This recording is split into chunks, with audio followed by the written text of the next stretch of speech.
Садыр Жапаровдун буга чейинки сотторуна күбө болуп барып процесске катышып жүргөн киши катары айта турган болсок, ошол акыркы жыйынтыктоочу сотто бир гана көрсөтмө ошол журналист Кенжебек Жумабаевдин гана баягы көрсөтмөсү менен гана соттолуп кетпеди беле.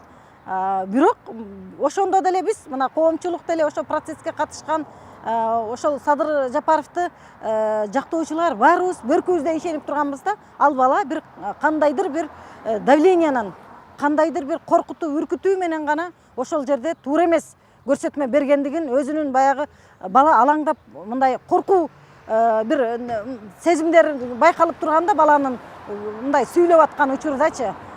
Чынында эле мына бүгүнкү күнү жаңы президент келип, коомчулукта дагы ошол сот акыйкаттыгына карата элде бир ишеним пайда болуп турат. Жаңы келген президентке ишенебиз. Сот реформасына карата ал кишинин пикири абдан түз, өзү таза инсан катары бүгүнкү күнү ошол баягы мыйзамсыз көрсөтмө заказ менен соттолуп, саясий заказ менен соттолуп кеткен ошол биздин Кыргыздын чыган уулдары, ондогон уулдары мына бүгүн түрмөдө отурган уулдарынын катарында Садыр Жапаров акталыш керек деген мына баягы түмөн элди кыдырып эле угуп атпайбызбы? Садыр Жапаров акталат деген мындай ишенимде туруп атат коомчулуктагы. Ага себеп ошол Кенжебек журналисттин, Кенжебек мырзанын көрсөтмөсү болуп атат.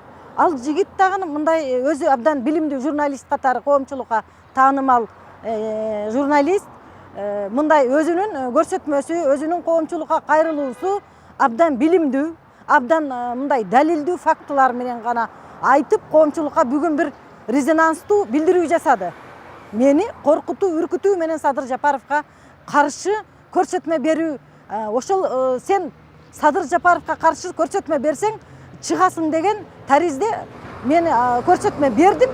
Көрсөтмө беришим менен эле бир заматта мен түрмөдөн чыктым деп атпайбы? Мени коркуткан деп атат. Мына бул далил эмне? Андан башка эч кандай далил жок Садыр Жапаровго.